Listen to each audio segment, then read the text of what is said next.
Mujer memorable, abril de 2011, Papisa Juana.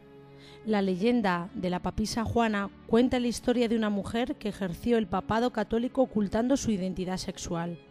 El pontificado de la Papisa se suele situar entre 855 y 857, es decir, el que según la lista oficial de papas correspondió a Benedicto III, en el momento de la usurpación de Anastasio el bibliotecario.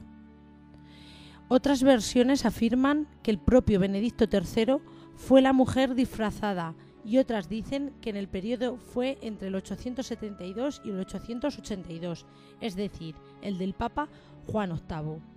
La leyenda. En síntesis de los relatos sobre la papisa sostienen que Juana, nacida en 822 en Ilheim am Rhein, cerca de Magnuncia, era hija de un monje.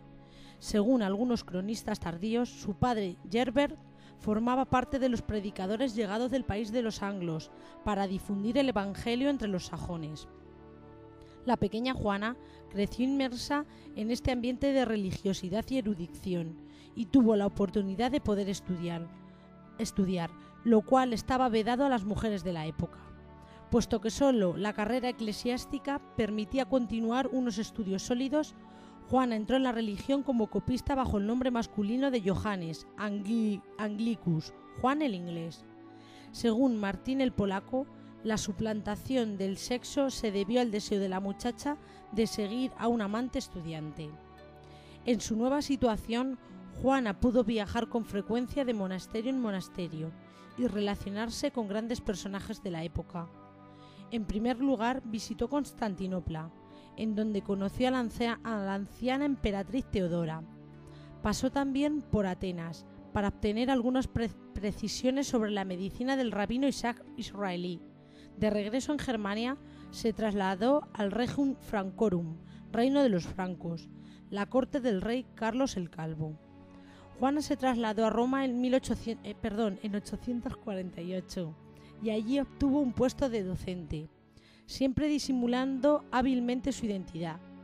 Fue bien recibida en los medios eclesiásticos, en particular en la curia. A causa de su reputación de erudita, fue presentada al Papa León IV y enseguida se convirtió en su secretaria para asuntos internacionales. En julio del 855, tras la muerte del Papa, Juana hizo seguir su sucesoria con el nombre de Benedicto III o Juan VIII. 2 años después, la papisa, que disimulaba un embarazo fruto de su unión carnal con el embajador Lamberto de Sajonia, comenzó a sufrir las contracciones del parto en medio de la procesión y parió en público. Según Jean de Mailly, Juana fue lapidada por el gentío enfurecido. Según Martín el Polaco, murió a consecuencia del parto. Siempre, según la leyenda, la suplantación de Juana obligó a la Iglesia a proceder a una verificación ritual de la virilidad de los papas electos. Un eclesiástico estaba encargado de examinar manualmente los atributos sexuales del nuevo pontífice a través de una silla perforada. Acabada la inspección, si todo era correcto, debía exclamar: «Duos habet et bene pedentes», tiene 2 y cuelgan bien. Además, las procesiones, para alejar los recuerdos dolorosos, evitaron en lo sucesivo pasar por la iglesia de San Clemente, lugar del parto, en el trayecto del Vaticano de Letrán. Utilizada por los detractores, esas versiones se sostuvieron por muchos años hasta que en 1562 el agustino Onofrio Pambininio redactó la primera refutación seria de aquella leyenda, mientras que los protestantes luteranos se unieron a sus argumentos en el siglo XVII. 2 versiones. La versión de Martín de Opava es la siguiente. Juan el Inglés, nacido en Magnuncia, fue papa durante 2 años, 7 meses y 4 días, y murió en Roma, después de lo cual el papado estuvo vacante durante 1 mes. Se ha afirmado que este Juan era una mujer, que en su juventud disfrazada de hombre fue conducida por un amante a Atenas. Allí se hizo erudita en diversas ramas del conocimiento, hasta que nadie pudo superarla, y después en Roma profundizó en las 7 artes liberales, trivium, quadrivium. Ejerció el magisterio con gran prestigio. La alta opinión que tenían de ella los romanos hizo que la eligieran papa, ocupando este cargo. Se quedó embarazada de su cómplice. A causa de su desconocimiento del tiempo que faltaba para el parto, parió a su hijo mientras participaba en una procesión desde la Basílica de San Pedro a Letrán, en una calleja estrecha entre el Coliseo y la iglesia de San Clemente. Después de su muerte, se dijo que había sido enterrada en ese lugar. El Santo Padre siempre evita esa calle, y se cree que ello es debido al aborrecimiento que le causa este hecho. No está incluido este papa en la lista de los sagrados pontífices, por su sexo femenino y por lo irreverente del asunto.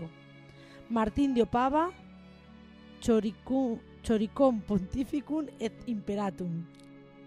Jean de Mailly, por su parte, dice: se trata de cierto papa, o mejor dicho, papisa, que no figura en la lista de papas o obispos de Roma, porque era una mujer que se disfrazó como un hombre y se convirtió por su carácter y sus talentos en secretario de la curia, después en cardenal y finalmente en papa. Un día, mientras montaba a caballo, dio a luz a un niño.